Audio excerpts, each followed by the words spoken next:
Hello students, तो welcome to my YouTube channel Kavita Aaj classes. आज हम लोग बात करेंगे इलेक्ट्रिसिटी की, ठीक है ना। क्लास 10th इलेक्ट्रिसिटी, ये बहुत ही अच्छा, बहुत ही खूबसूरत सा चैप्टर है। बहुत ही इसमें मतलब अच्छे नए नए टर्म्स आप लोगों की मुलाकात होगी। साथ ही साथ ये सीबीएसई बोर्ड्स और बिहार बोर्ड्स के लिए भी बहुत इंपॉर्टेंट है, ठीक है ना। तो आज के वीडियो में हम इलेक्ट्रिसिटी से रिलेटेड अधिकांश टर्म के बारे में जान जाएंगे, जैसे कि इलेक्ट्रिसिटी क्या होता है, चार्ज क्या होता है, रेजिस्टेंस, ये सब के बारे में मतलब आप लोगों को नॉलेज मिलेगा, ठीक है। तो बिना देर के वीडियो की शुरुआत करते हैं। मैं हूं Ankit Kumar and you are watching my YouTube channel Kavita Aaj classes, ठीक है ना। तो टर्म है इलेक्ट्रिसिटी। देखिए आज की वीडियो में सिर्फ इलेक्ट्रिसिटी, देखिए आज की वीडियो में सिर्फ इसके हम कॉन्सेप्ट जानेंगे, ठीक है ना।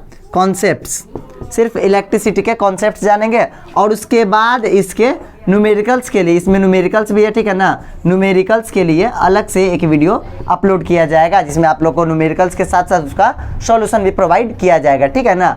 अब बात करते हैं इलेक्ट्रिसिटी की। तो इलेक्ट्रिसिटी में हम लोग को पढ़ना क्या क्या है। देखिए इलेक्ट्रिसिटी पहले होता क्या है, पहले ये जानिए, ठीक है ना। व्हाट इज इलेक्ट्रिसिटी, ठीक है। तो इलेक्ट्रिसिटी क्या होता है, इट इज द प्रेजेंस और फ्लो ऑफ चार्ज, ठीक है ना। तो या तो चार्ज का प्रेजेंस हो, मतलब चार्ज उपस्थित रहे, या चार्ज फ्लो करे किसी भी कंडक्टर में, किसी भी जगह, ठीक है ना। किसी भी कोई डिवाइस हो या कुछ भी हो, उसमें अगर चार्ज का प्रेजेंस हो और चार्ज उसमें फ्लो करे, तब हम क्या बोलते हैं, उस टर्म का नाम दिया गया है इलेक्ट्रिसिटी, ठीक है। इतना क्लियर है। अब ध्यान दीजिएगा, इसको हम लोग दो पार्ट में डिवाइड करते हैं इलेक्ट्रिसिटी को, ठीक है। एक होता है करंट इलेक्ट्रिसिटी,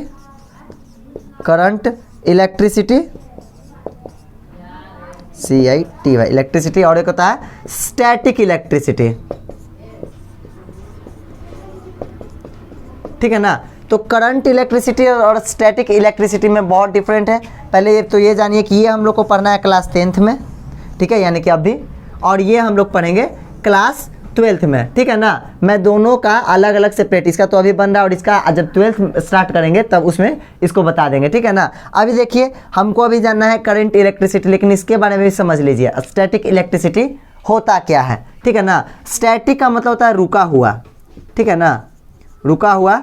और इलेक्ट्रिसिटी का मतलब अभी बताएं, प्रेजेंस ऑफ चार्ज, मतलब रुका हुआ चार्ज बोल सकते हैं हम लोग, ठीक है ना। जैसे हम लोग कैसे कंघी से ऐसे करते हैं, रब करते हैं बाल को तो घर्षण होता है, तो इसमें चार्ज रेस्ट में रहता है, करते हैं कंघी में आ जाता है, फिर उससे कागज़ या कुछ वगैरह चिपकाओगे तो वो चिपक जाएगा, ठीक है ना। तो ये है स्टैटिक इलेक्ट्रिसिटी। इसके बारे में ज़्यादा बात नहीं होगी क्योंकि ये पढ़ना है क्लास 12th में। आज बात होगी करंट इलेक्ट्रिसिटी की, एकदम डिटेल में, बहुत ही अच्छे तरीके से।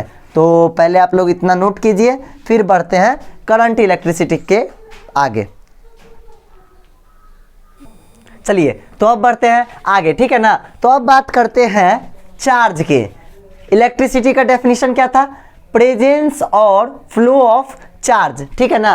प्रेजेंस और फ्लो ऑफ चार्ज। तो अब ये चार्ज क्या होता है भाई, तो सुनिए ध्यान से। चार्ज क्या होता है, किसी भी एटम का प्रॉपर्टी होता है। अब ये मत बोलेगा सर एटमों नहीं जानते हैं, जो एटम नहीं जानता वो दुनिया में समझो है ये नहीं है, क्योंकि खुद एटम से बना है। एटम बताए थे ना, स्मॉलेस्ट सबसे छोटा पार्ट यही होता है ना, ऐसे जॉन डाल्टन के अनुसार, ठीक है ना। ठीक है, देखिए जितना भी मैटर होता है सबके सब एटम से बनता है। तो चार्ज क्या होता है, एटम का एक प्रॉपर्टी होता है। कैसा प्रॉपर्टी होता है ये समझिए। चार्ज का एकदम बढ़िया सबसे अच्छा डेफिनेशन क्या है, इफिशियंसी और डिफिशियंसी ऑफ इलेक्ट्रॉन, ठीक है ना। चार्ज क्या होगा, इफिशियंसी और deficiency of electron, means electron या तो गेन हो या लूज हो। इलेक्ट्रॉन क्या होता है इसके बारे में बताया जा चुका है, ठीक है ना। इलेक्ट्रॉन या तो गेन हो या लूज हो, उसी को क्या बोलते हैं, चार्ज। क्लियर है। चलिए सेकेंड पॉइंट है, इट मे बी पॉजिटिव और निगेटिव। चार्ज कितने तरह के होता है, दो तरह का, गेन करेगा, देखिए ध्यान से, सॉरी, लूज करेगा पॉजिटिव, गेन करेगा नेगेटिव, ठीक है ना। तो या तो वो चार्ज या तो पॉजिटिव होगा, अदरवाइज वाइज निगेटिव। ओके, देखिए अगला पॉइंट, लाइक चार्जेस रिपेल, मतलब एक तरह के चार्जेस, जैसे अगर मान लो प्लस और प्लस दोनों है प्लस प्लस, ठीक है ना, ये भी प्लस ये भी प्लस, तो ये एक दूसरे से दूर भागता है, ये इधर जाएगा ये इधर जाएगा, ठीक है ना। लाइक चार्जेस रिपेल करता है, इसको ऐसे समझो, क्लास में, एक क्लास में, ठीक है ना, क्लास में चुन्नू और मुन्नू, ठीक है, ये दो लड़के हैं, ठीक है ना, ठीक है, दोनों हैं बड़े तेज हैं, बहुत तेज, दोनों एक दूसरे, एक से बढ़कर एक।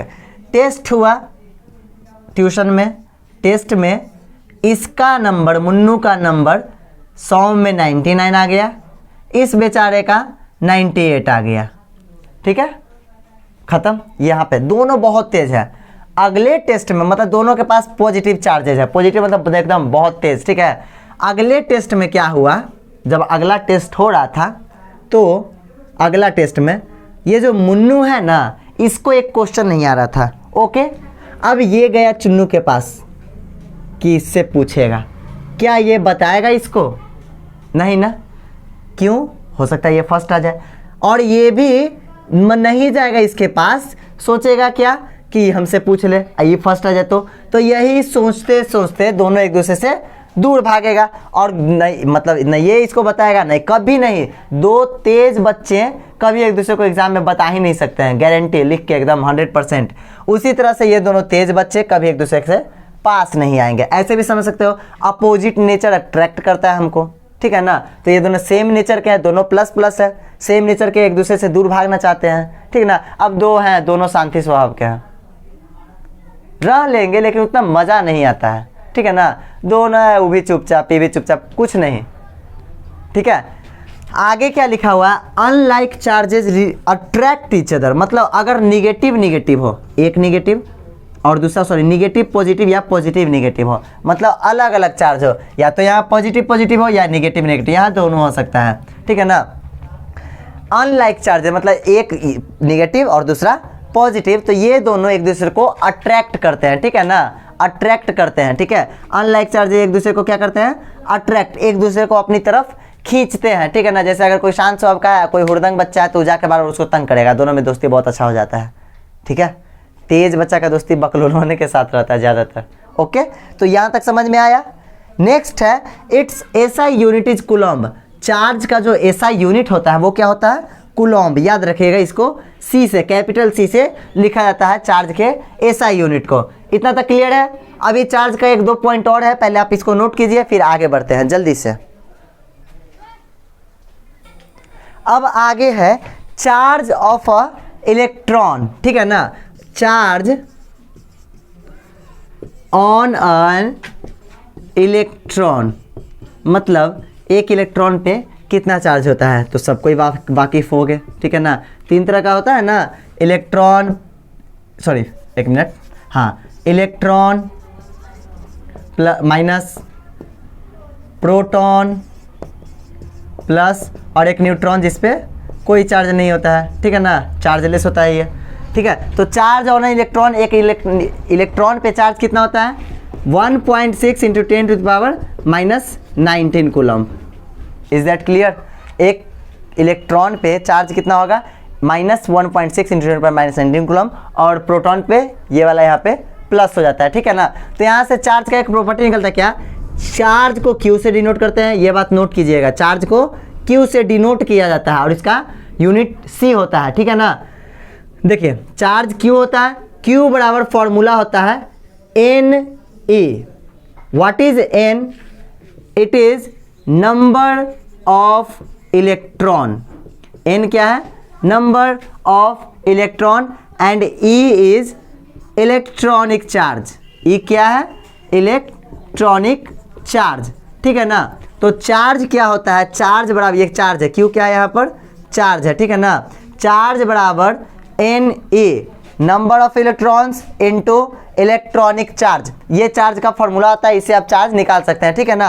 अब देखिए, अगर हमसे पूछा एक कूलम्ब चार्ज पे कितना नंबर ऑफ ये इलेक्ट्रॉन फ्लो करेगा, अगर एक कूलम्ब का चार्ज है तो हमको नंबर ऑफ इलेक्ट्रॉन निकालना है एक कूलम्ब के लिए, मतलब एक कूलम्ब चार्ज है ना, तो उसमें कितना इलेक्ट्रॉन होगा या फ्लो करेगा। तो उसका तरीका क्या है, एन बराबर निकालेंगे तो क्या हो जाएगा क्यू बटा ई, ठीक है ना। तो क्यू कितना होता है, क्यू बोले 1 कूलम तो 1 ऊपर, और इलेक्ट्रॉन कितना 1.6 इंटू 10⁻⁻19 कूलम, ठीक है। कूलम से कूलम कट गया। इसको आप सोल्व कीजिए तो आएगा ये 6.25 इंटू 10⁻18, ठीक है 18, इतना नंबर ऑफ इलेक्ट्रॉन फ्लो करेगा। नोट कीजिए इसको जल्दी से।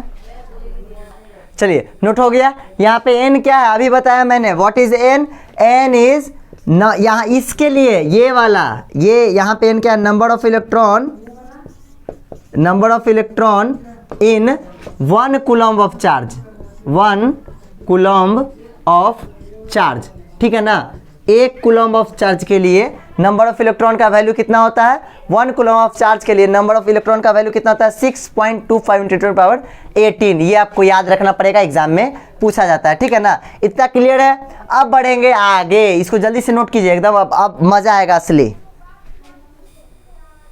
चलिए तो अब बात करते हैं करंट के, ठीक है ना। तो इलेक्ट्रिसिटी क्या बताए थे, प्रेजेंस और फ्लो ऑफ चार्ज, मतलब चार्ज का प्रेजेंस होगा। करंट क्या होता है, जैसे मान लीजिए एक कंडक्टर है, ठीक है ना, ये एक कंडक्टर है, और कंडक्टर के पास क्या होता है, फ्री इलेक्ट्रॉन्स होते हैं मूव किए हुए, ठीक है ना। तो जब ये सारे इलेक्ट्रॉन्स एक डिफिनिट डायरेक्शन में मूव कर रहे होते हैं, एक डिफिनिट डायरेक्शन में मूव कर रहे होते हैं, तो उसी को करंट बोला जाता है, ठीक है ना। मतलब it is the flow of charge ऐसे इलेक्ट्रॉन ही फ्लो करता है, ठीक है ना। तो चार्ज बोलो कोई दिक्कत नहीं है। It is the flow of charge per unit time, ठीक है ना। मतलब एक यूनिट टाइम में जितना इलेक्ट्रॉन फ्लो करता है ना, उसी को बोलते हैं इलेक्ट्रिक करंट, ठीक है। जैसे इसको ऐसे मैथमेटिकली हम लोग समझ सकते हैं क्या, करंट बराबर फ्लो ऑफ चार्ज, तो चार्ज बटा टाइम, ठीक है। यानी कि करंट को आई से डिनोट करते हैं, आई बराबर क्यू अपॉन टी, आई बराबर Q T, you are so cutie, ठीक है ना। आई बराबर क्यूटी, आई क्यूटी मतलब मैं क्यूटी हूँ, ठीक है। ऐसे याद करने का तरीका जैसे हो, आई क्यूटी, ओके। चलो इतना तक क्लियर है। तो अगर करंट पूछे कोई, तो करंट क्या होता है, flow of charge per unit time, मतलब एक यूनिट टाइम में जितना करंट ये चार्ज फ्लो करेगा उसी को हम करंट बोलेंगे। इसका यूनिट होता है, ऐसा यूनिट करंट का होता है एम्पियर, ठीक है, एम्पियर, ओके। तो लेकिन यहाँ पर फॉर्मूला से भी इसका यूनिट निकाल सकते हैं हम लोग। इसका हो जाएगा कितना, एम्पियर 1 एम्पियर बोल सकते हैं। और चार्ज का क्या होता है, कूलम, तो 1 कूलम बटा टाइम 1 सेक, ये ठीक है। तो 1 एम्पियर किसके बराबर होता है, 1 कूलम बटा 1 सेकेंड के, ठीक है ना। अब सुनिए, यहाँ से एक क्वेश्चन आता है, 1 एम्पियर का डेफिनेशन क्या होता है, मतलब 1 एम्पियर बोलेंगे किसको, ठीक है ना, 1 एम्पियर, ओके। तो 1 एम्पियर किसको बोलेंगे, the amount of when 1 coulomb of charge flow in 1 second, 1 coulomb of charge flow in 1 second, then the current is measured is 1 ampere. जब 1 कूलम का चार्ज 1 सेकेंड में फ्लो करता है, तो जितना करंट का मान होता है उस करंट को 1 एम्पियर बोला जाता है, ठीक है ना। ये 1 एम्पियर को कैसे define, when 1 coulomb of charge passing flow in 1 second through a conductor,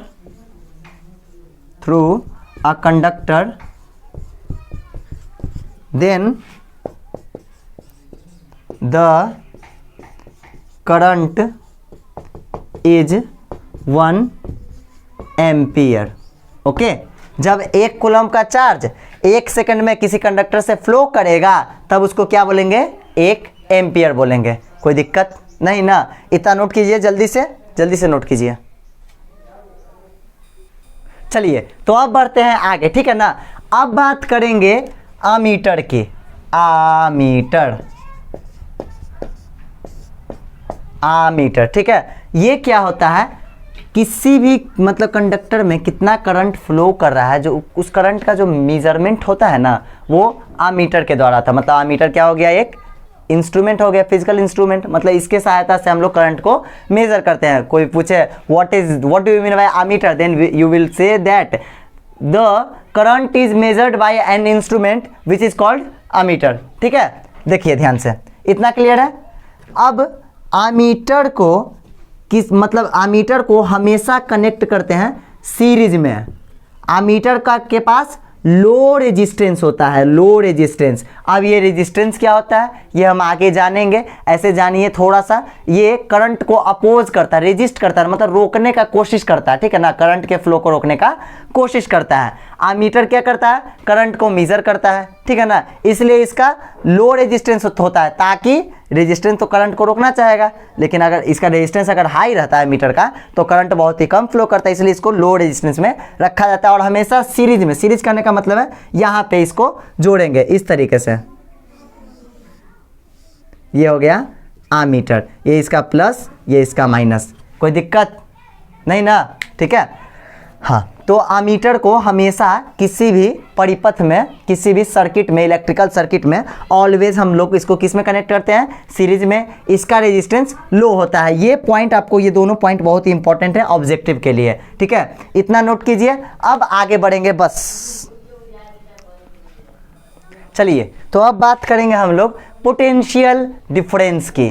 अब ये एक नया चीज़ आ गया, इसके बारे में बहुत अच्छे से समझिएगा, थोड़ा अच्छा, बहुत अच्छा है। ठीक है ना, देखिए क्या, एक ये कंडक्टर है, मेटालिक कंडक्टर है, कोई भी मतलब है, इसमें फ्री इलेक्ट्रॉन होंगे, ये तो है कंफर्म। फ्री इलेक्ट्रॉन मेटल के पास रहते हैं। ठीक है ना, इसके पास फ्री इलेक्ट्रॉन होते हैं। ठीक है ना, अब ये फ्री इलेक्ट्रॉन क्या होता है, रैंडमली मूव करते रहता है। रैंडमली करने का मतलब है जिधर तिधर।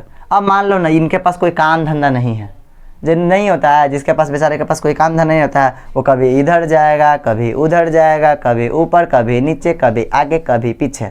ठीक है, तो इधर उधर मूव करते रहते हैं। और इनका मतलब अगर यहाँ पे जितने इलेक्ट्रॉन होंगे वो उतना ही इलेक्ट्रॉन यहाँ पे होगा, यहाँ पे इलेक्ट्रॉन उतना ही। तो इनको एक स्पेसिफिक डायरेक्शन में अरेंज करने के लिए एक डिफरेंस बनाया जाता है इसमें, बैटरी के साथ इसको जोड़कर, ताकि ये जितने भी इलेक्ट्रॉन्स हैं वो एक डिफरेंट डायरेक्शन में अरेंज हो सके। उसी डिफरेंस को पोटेंशियल डिफरेंस बोलते हैं। इसको ऐसे समझिए, जैसे मान लीजिए दो कंटेनर है, एक है ये, ठीक है, ये पहला कंटेनर है, और इसको समझिए, एकदम बहुत ही आसान है, ये दूसरा कंटेनर है। ठीक है ना,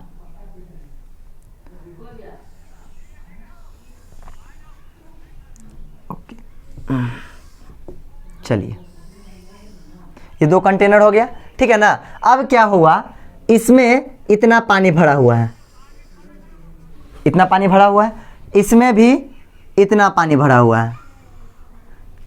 ये कंटेनर ए, ये कंटेनर बी। ठीक है ना, मेरा सवाल क्या है, क्या इसमें पानी भरा हुआ है?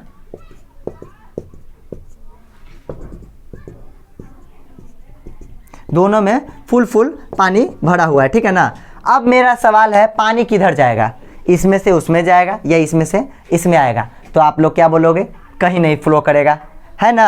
यानी कि दोनों में अमाउंट सेम रहेगा, सेम यहाँ पर। ठीक है ना, मतलब अभी हर जगह अमाउंट सेम है इलेक्ट्रॉन का, कोई इधर उधर भले ही मूव कर रहा है लेकिन हर जगह सेम है। लेकिन जैसे इसमें एक डिफरेंस बनाएंगे, मतलब क्या करेंगे, इसमें हम पानी का लेवल बी वाले में घटाकर, पानी का लेवल मान लीजिए हम इतना कर दिए, ये पानी का लेवल, लास्ट पानी का लेवल इतना है। ठीक है ना, तब क्या होगा, तब इसमें से पानी फ्लो करके इसमें जाएगा, यहाँ से पानी फ्लो करना शुरू करेगा और इसको फिल करना शुरू करेगा। तब तक करेगा जब तक दोनों इक्वल लेवल में ना आ जाए। ठीक है ना, सेम होता है मेटालिक कंडक्टर में या किसी भी कंडक्टर में। क्या होता है, इसमें इलेक्ट्रॉन को एक मतलब एक पोटेंशियल डिफरेंस क्रिएट किया जाता है, एक डिफरेंस, जिससे क्या होता है ना, इलेक्ट्रॉन एक डिफरेंट डायरेक्शन में अरेंज हो जाते हैं। ठीक है ना, या एक चार्ज मतलब डिफरेंट डायरेक्शन में उसको अरेंज कर दिया जाता है। एक चार्ज को उठाकर एक पॉइंट से दूसरे पॉइंट पे रखते हैं, फिर उसको उठाकर दूसरे पॉइंट से तीसरे पॉइंट पे रखते हैं। तो पोटेंशियल डिफरेंस क्या होता है, फिर से समझिए, work done to bring a charge, एक चार्ज को उठाने में लगा वर्क डन, काम कहाँ से कहाँ तक, एक पॉइंट से दूसरे पॉइंट तक, ठीक है ना, ताकि वो एक स्पेशल डायरेक्शन में अरेंज हो सके, उसी को हम लोग बोलते हैं पोटेंशियल डिफरेंस, ठीक है ना। तो पोटेंशियल डिफरेंस होता है क्या, नोट कीजिएगा, work done to move a positive charge, एक minute, move a charge particle, ऐसे लिखते हैं ना, ज़्यादा अच्छा लगेगा, to move a charge particle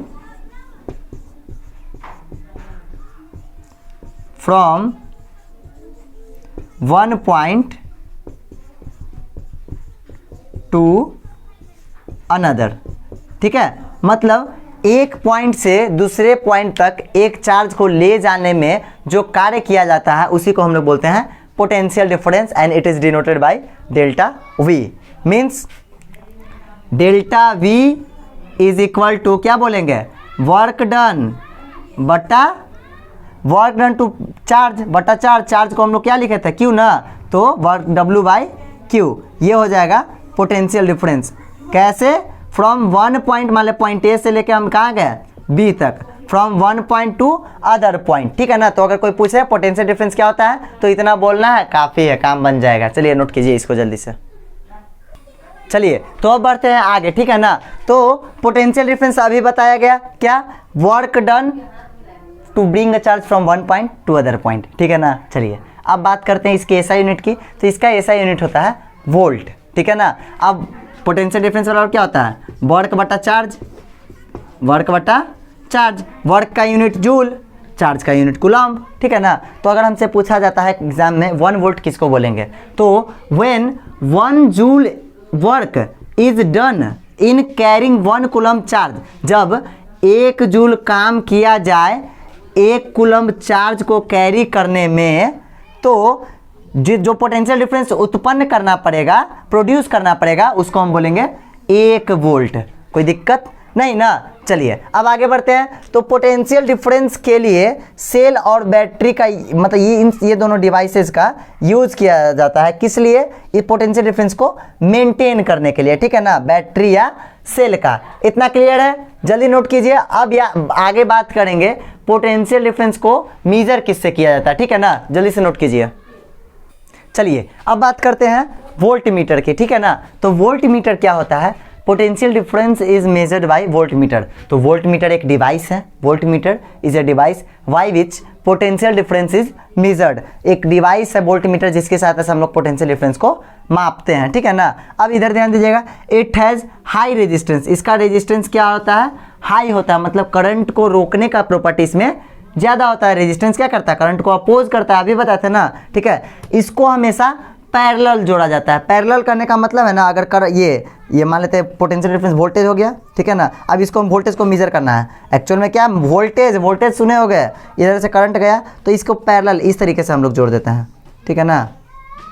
ये हो गया ये वोल्ट मीटर, इधर प्लस माइनस, प्लस वाले यहाँ पे प्लस होता है, माइनस, तो प्लस वाले को प्लस के साथ और माइनस वाले को माइनस टर्मिनल के साथ, ठीक है ना।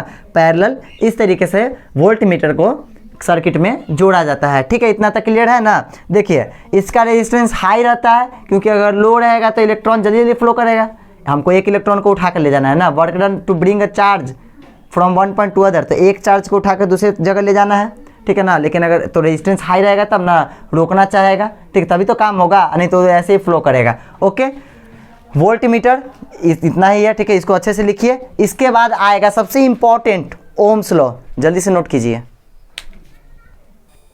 चलिए तो अब आते हैं ओम्स लॉ पे, ठीक है ना। पूरे 10th में, 10th के किसी भी बच्चे से आप पूछ लीजिए, बिहार बोर्ड वाले से, सीबीएसई वाले से भी पूछ सकते, बिहार बोर्ड वाले से तो कंफर्म।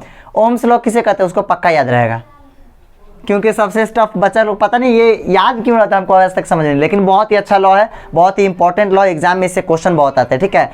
ये क्या होता है, इसको समझने से पहले ना एक छोटा सा टर्म समझिए। जैसे मान लीजिए अभी 2 कंटेनर लिए थे ना हम, एक ये ले लेते हैं, ठीक है, इसको कनेक्ट कर दिए एक और से, देखिए ध्यान से,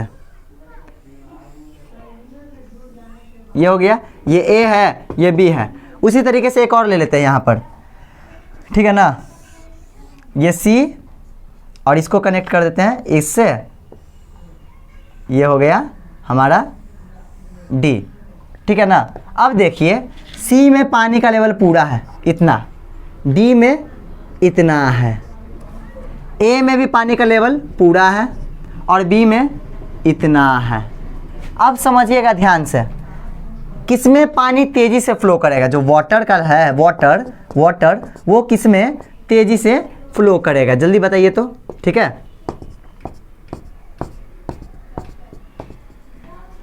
चलिए देखिए इधर, जाहिर सी बात है इसमें तेजी से फ्लो करेगा। यहाँ देखिए, यहाँ पानी जाएगा, धीरे धीरे फ्लो करेगा, क्योंकि इतना भरा हुआ है, धीरे धीरे फ्लो करके भर देगा इसको, ठीक है। तो यहाँ पे पानी स्लो, डिफरेंस कितना का, इसमें ये पूरा डिफरेंस इतना का, देखिए ध्यान से, इतना डिफरेंस है और इसमें डिफरेंस इतना है, ओके। तो इसमें पानी तेजी से फ्लो करेगा, ठीक है ना। तो हम लोग देख क्या रहे हैं कि अगर डिफरेंस कम है तो वाटर कम फ्लो कर रहा है, डिफरेंस ज़्यादा है तो वाटर ज़्यादा फ्लो कर रहा है।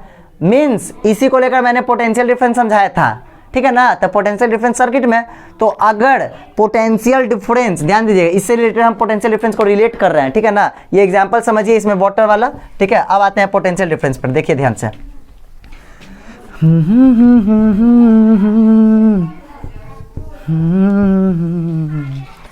जय श्री कृष्ण, श्री कृष्ण का नाम लीजिए और पढ़ाई करते रहिए। देखिए इधर समझते हैं, अगर पोटेंशियल डिफरेंस कम होगा तो इलेक्ट्रिक करंट कम होगा, क्लियर है।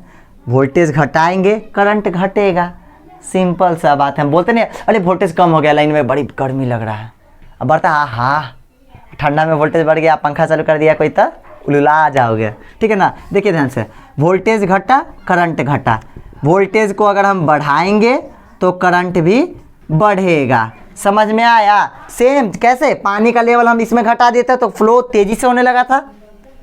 फिर से देखिए, जो डिफरेंस है पानी के लेवल में, उसमें हम इसमें क्या किए थे, बढ़ा दिए थे।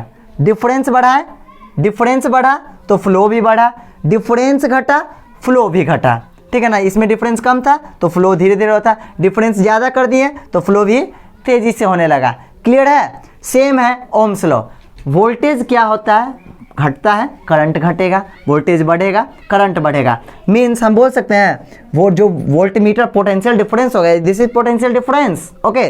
Potential difference is directly proportional to the electric current, कोई दिक्कत।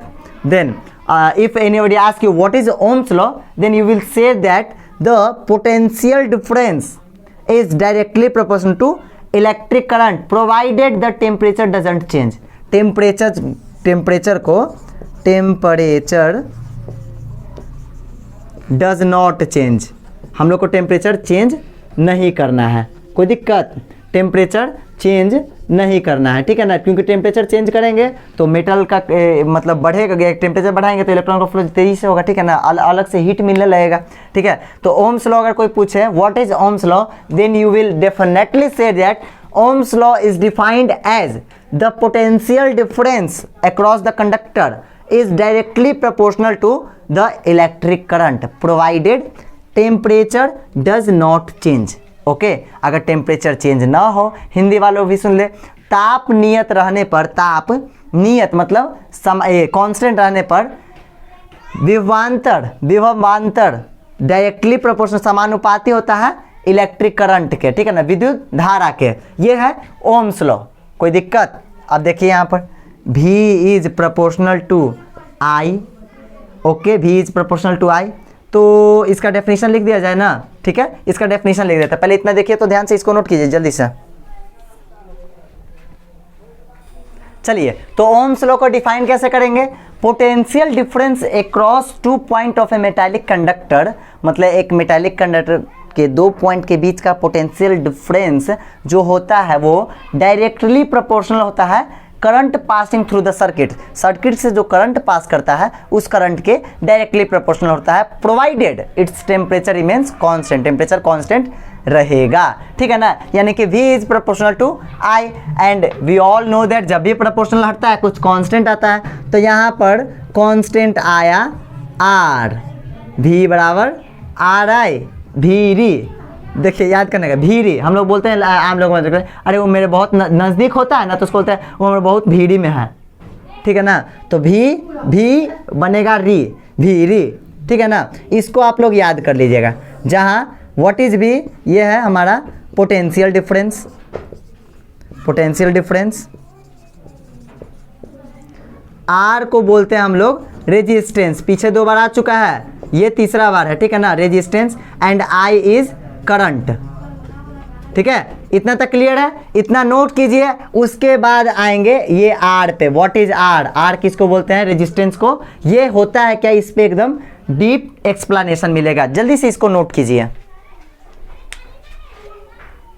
चलिए, तो अब हमारे पास है फॉर्मूला V बराबर आई आर। यहां से हम लोग इस R के बारे में जानेंगे, ठीक है ना। R है क्या? इट इज रेजिस्टेंस, ठीक है। R क्या है यहाँ पर? रेजिस्टेंस है। अब बात आती है कि रेजिस्टेंस होता है क्या, ठीक है ना। तो रेजिस्टेंस ये क्या है? It is the property which opposes the flow of current, ठीक है ना, फ्लो ऑफ करंट। देखिए, ठीक है, ये क्या है? एक प्रॉपर्टी है जो करंट के फ्लो को अपोज करता है उसको, ठीक है ना। तो ये क्या करता है? करंट के फ्लो को अपोज करता है, रेजिस्ट करता है, ठीक है। तो कंडक्टर, ये प्रॉपर्टी किसका होता है? कंडक्टर का, चूंकि करंट कंडक्टर से ही फ्लो करेगा, तो कंडक्टर, प्रॉपर्टी ऑफ कंडक्टर जोड़ दीजिए, ऑफ कंडक्टर, ठीक है ना, conductor which opposes the flow of current, मतलब करंट के फ्लो को जो रोकता है उसको रेजिस्टेंस बोलते हैं। रेजिस्ट करता है, रेजिस्ट मतलब नाम में ही छुपा हो, रेजिस्ट, रोकना, ठीक है ना। अब देखिए, हम मेरे पास है V बराबर आई आर, तो अगर हमको R निकालना हो तो हम क्या बोलेंगे? V बटा आई, ओके, R बराबर V बटा आई, क्लियर है। तो R का जो यूनिट होता है, यूनिट, इसका यूनिट होता है ओम, OHM, चूंकि ओम लॉ से निकला था इसलिए इसका यूनिट क्या होता है? इसका यूनिट होता है ओम। और इसको, इसका सिंबल होता है ओम, ये मत समझिएगा ओम वो वाला नहीं, ऐसे, इस तरीके से, ठीक है, ये होता है ओम का सिंबल। इतना क्लियर है? इसको जल्दी से नोट कीजिए, तब बढ़ेंगे हम आगे। चलिए, तो अब बढ़ते हैं आगे, ठीक है ना। तो एक छोटा सा टर्म है रियोस्टेट, ठीक है ना। ये क्या होता है? It is an electronic device, ये एक इलेक्ट्रॉनिक डिवाइस है जो क्या करता है? करंट को कंट्रोल करता है। जिसका यूज किसके लिए होता है? करंट को कंट्रोल करने के लिए। किसकी सहायता से? रेजिस्टेंस पैदा करके, मतलब रेजिस्टेंस का जन्म देकर ये करंट को कंट्रोल करता है। क्लियर है? ठीक है ना। इसके जस्ट बाद एक बहुत ही इंपॉर्टेंट पॉइंट है, रेजिस्टेंस समझ में आ गया ना। अब है रेजिस्टेंस डिपेंड्स अपॉन, रेजिस्टेंस किस पे डिपेंड करता है? तो पहला है लेंथ पे, दूसरा क्रॉस सेक्शन एरिया पे, और तीसरा नेचर ऑफ मटेरियल पे, ठीक है ना। रेजिस्टेंस जो होता है वो लेंथ के डायरेक्टली प्रोपोर्शनल होता है, मतलब जितना ज़्यादा लेंथ उतना ज़्यादा रेजिस्टेंस। क्रॉस सेक्शन एरिया के इनवर्सली प्रोपोर्शनल होता है, मतलब जितना छोटा एरिया उतना बड़ा रेजिस्टेंस, जितना बड़ा एरिया उतना छोटा रेजिस्टेंस। और मटेरियल के नेचर पे, मतलब मटेरियल किससे बना हुआ है, सिल्वर का है, आयरन का है, इन सब चीज़ों पे। तो अभी इस पॉइंट को एकदम डिटेल में एक्सप्लेनेशन आपको मिलेगा, जल्दी से इसको नोट कीजिए। चलिए, तो हमको क्या मालूम है कि जो रेजिस्टेंस होता है वो लेंथ के डायरेक्टली प्रोपोर्शनल होता है। मीन्स अगर मान लेते हैं ये कंडक्टर है, ठीक है, कंडक्टर है, तो इसका अगर लेंथ L है, ये इतना है, तो रेजिस्टेंस कम, छोटा लेंथ, रेजिस्टेंस कम, लेंथ बढ़ जाएगा, रेजिस्टेंस बढ़ेगा, ठीक है ना। ये होता है डायरेक्टली प्रोपोर्शनल। और इनवर्सली प्रोपोर्शनल होता है क्रॉस सेक्शन एरिया का रेजिस्टेंस। क्रॉस सेक्शन एरिया किसको बोलते हैं? ये जो छोटा सा गोल है ना, इसको बाहर से देखें तो ऐसा लगेगा, ठीक है ना। तो ये एक इसका एक सर्कल की तरह बना ना, इसका जो एरिया होगा उसके इनवर्सली प्रोपोर्शनल होता है रेजिस्टेंस, ठीक है ना। रेजिस्टेंस क्रॉस सेक्शन एरिया के इनवर्सली प्रोपोर्शनल होता है। अब दोनों को कंबाइन करते हैं तो क्या मिलेगा? L बटा A होगा। और अभी बताया प्रोपोर्शनल हटता है तो कुछ कांस्टेंट आता है, तो प्रोपोर्शनल को हटाएंगे तो यहाँ पे कांस्टेंट आया रो बैठ के। अब वो वाला रो, रोने वाला रो नहीं, इसका मतलब होता है RHO, रो। ऐसे ऐसे बच्चा कैसे होता है, ठीक है ना। तो R is equal to rho L by A, clear है। R is equal to rho L by A, जहाँ रो क्या होता है? रो को बोलते हैं, रो क्या होता है? इसको बोलते हैं रेजिस्टिविटी, रेजिस्टिविटी, ठीक है ना, रेजिस्टिविटी। रो क्या है? रेजिस्टिविटी, और ये एक कांस्टेंट होता है, मतलब इसका मान अलग अलग कंडक्टर के लिए रो का मान फिक्स होगा, ठीक है ना। मतलब अगर कोई कंडक्टर है सिल्वर का है तो उसका रो ज़्यादा होगा कम होगा, ये आगे बात करेंगे, ठीक ना। चलिए इतना हुआ, इसको जल्दी से नोट कीजिए, इसके बाद आगे बढ़ते हैं।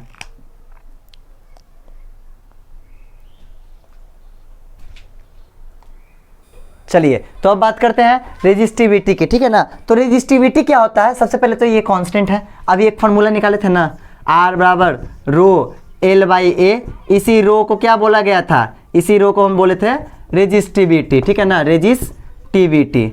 ओके, तो अगर हम रो निकालना चाहे तो यहाँ से हम निकाल सकते हैं रो बराबर RA/L। ओके, इसका हमको यूनिट पूछेगा कोई, तो यूनिट क्या हो जाएगा? R का होता है ओम, और देखिए ध्यान से, इसका हो जाएगा ओम, ए का हो जाएगा मीटर स्क्वायर, मतलब मीटर गुने मीटर, और नीचे भी मीटर, तो मीटर से मीटर खत्म, ओम मीटर। तो रेजिस्टिविटी यानी कि प्रतिरोधकता का मात्रक होता है ओम मीटर, ठीक है ना। अब इसके बारे में कुछ जानते हैं, तो ये एक कांस्टेंट होता है, मतलब इसका अलग अलग एलिमेंट्स के लिए इसका मान, एलॉयज के लिए, नॉन मेटल्स के लिए, सबके लिए इसका वैल्यू जो होता है वो फिक्स रहता है, ठीक है ना। इसका जो मेटल और एलॉयज के लिए इसका जो मान होता है ना, वो 10⁻⁸ से 10⁻⁶ के बीच में होता है, ठीक है ना। मेटल और एलॉयज के लिए रेजिस्टिविटी का मान 10⁻⁸ से 10⁻⁶ के बीच होता है। देख ही सकते हैं कितना कम होता है, इसीलिए मेटल से इलेक्ट्रिसिटी बहुत अच्छे से प्रभावित होती है, मतलब बहुत ही तेजी में। चूंकि रेजिस्टिविटी कम तो रेजिस्टेंस कम, मतलब रोकने वाला कम, तो बढ़ते रहेगा, ठीक है। For non metal it's range 10⁻12 to 10⁻70, मतलब नॉन मेटल के लिए रेंज देखो 10 के पावर 12 से 10 के पावर 17, इतना ज़्यादा। ओके, इसीलिए नॉन मेटल से करंट फ्लो नहीं करता है। सिल्वर का रेजिस्टिविटी आप लोग याद रख लिएगा, resistivity of silver, rho of silver कितना होता है? 1.6 × 10⁻⁸ ये ओम मीटर, ठीक है। सिल्वर वाला इंपॉर्टेंट है, एग्जाम में आते रहता है। इतना तक क्लियर है? चलिए इतना जल्दी से नोट कीजिए, तो जल्दी से नोट कीजिए।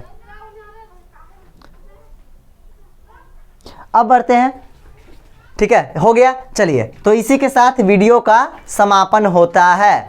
अब बात करेंगे अगले वीडियो में हम लोग बात करेंगे इसके आगे कॉम्बिनेशन ऑफ रेजिस्टेंस, ठीक है ना। रेजिस्टर एक टॉपिक है, उसके बाद उस मतलब कंबाइन कैसे करते हैं, कब सीरीज, पैरेलल, इन सब के बारे में, इलेक्ट्रिक अप्लायंस के बारे में हम लोग जानेंगे। अभी हम लोग क्या क्या सीखेंगे पता है आप लोग को? हम लोग बिजली का बिल निकालना सीखेंगे, ठीक है ना। तो कोई आपसे बेईमानी नहीं कर पाएगा, सॉरी, ठीक है ना। और तरह तरह की बातें अगले वीडियो में होगी।